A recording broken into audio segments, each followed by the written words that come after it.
सीतारामचंद्राभ्याम नमः। श्रीमद् वाल्मीकि रामायण अयोध्या कांड 85वां सर्ग। गुह और भरत की बातचीत तथा भरत का शोक। निषाद राज गुह के ऐसा कहने पर महाबुद्धिमान भरत ने युक्ति और प्रयोजन युक्त वचनों में उसे इस प्रकार उत्तर दिया। भैया, तुम बड़े भाई श्री राम के सखा हो, मेरी इतनी बड़ी सेना का सत्कार करना चाहते हो, यह तुम्हारा मनोरथ बहुत ही ऊंचा है। तुम उसे पूर्ण ही समझो। तुम्हारी श्रद्धा से ही हम सब लोगों का सत्कार हो गया। यह कहकर महातेजस्वी श्रीमान भरत ने गंतव्य मार्ग को हाथ का संकेत से दिखाते हुए पुनः गुह से उत्तम वाणी में पूछा। निषाद राज, इन दो मार्गों में से किसके द्वारा मुझे भरद्वाज मुनि के आश्रम पर जाना होगा? गंगा के किनारे यह प्रदेश तो बड़ा गहन मालूम होता है, इसे लांग कर आगे बढ़ना कठिन है।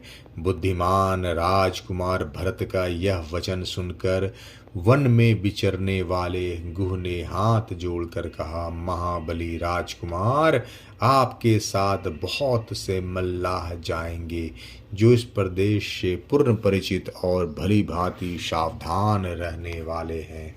इनके सिवा मैं भी आपके साथ चलूंगा, परंतु एक बात बतलाइए। अन्यास ही महान पराक्रम करने वाले श्री रामचंद्र जी के प्रति आप कोई दुर्भावना लेकर तो नहीं जा रहे हैं? आपकी यह विशाल सेना मेरे मन में शंका सी उत्पन्न कर रही है। ऐसी बात कहते हुए गुह से आकाश के समान निर्मल भरत ने मधुर वाणी में कहा, निषाद राज, ऐसा समय कभी ना आए। तुम्हारे बात सुनकर मुझे बड़ा कष्ट हुआ। तुम्हें मुझ पर संदेह नहीं करना चाहिए। श्री रघुनाथ जी मेरे बड़े भाई हैं, मैं उन्हें पिता के समान मानता हूँ।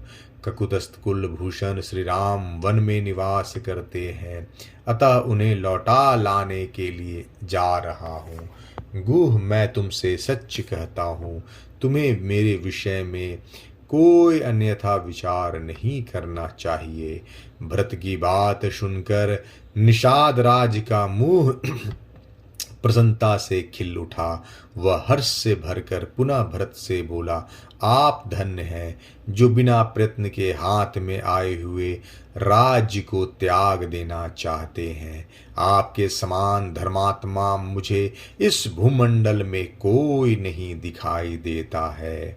कष्टप्रद वन में निवास करने वाले श्री राम को जो आप लौटा लाना चाहते हैं, इससे समस्त लोकों में आपकी अक्षय कीर्ति का प्रसार होगा।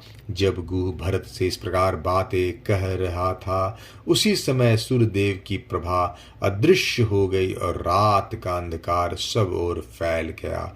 गुह के वर्ताव से श्रीमान भरत को बड़ा संतोष हुआ और वे सेना को विश्राम करने की आज्ञा दे शत्रुघ्न के साथ शयन करने के लिए गए।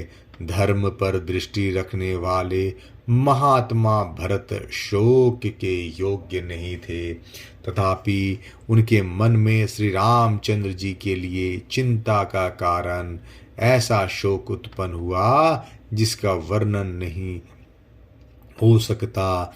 जैसे वन में फैले हुए दावानल से संतप्त हुए वृक्षों को उसके खोखले में छिपी हुई आग और भी अधिक जलाती है, उसी प्रकार दशरथ मृंजय चिंता की आग से संतप्त हुआ रघुकुल नंदन भरत को वह राम वियोग से उत्पन्न हुई शोकाग्नि और भी जलाने लगी। जैसे सूर्य के किरणों से तपा हुआ हिमालय अपनी पिघली हुई बर्फ को बहाने लगता है, उसी प्रकार भरत शोकाग्नि से संतप्त होने के कारण अपने संपूर्ण अंगों से पसीना बहाने लगे। उसी समय कैकेयी कुमार भरत दुख के विशाल पर्वत से आक्रांत हो गए थे। श्री रामचंद्र जी का ध्यान ही उसने छिद्र रहित शिलाओं का समूह था। दुखपूर्ण उच्छ्वास से ही गैरिक आदि धातु का स्थान ले रहा था। दीनता इंद्रियों की अपनी विषयों से विमुखता ही वृक्ष समूह के रूप में प्रतीत होती थी।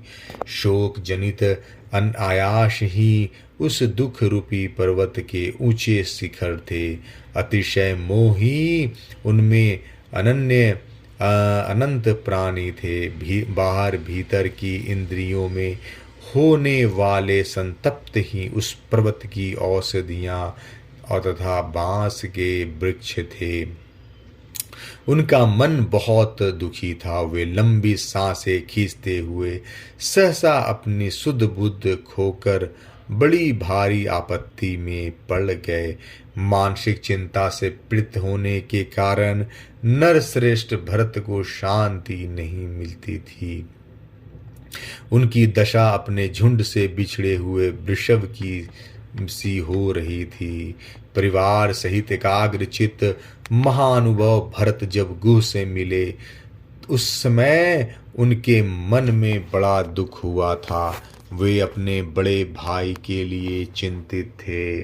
अतः गुह ने उन्हें पुनः आश्वासन दिया।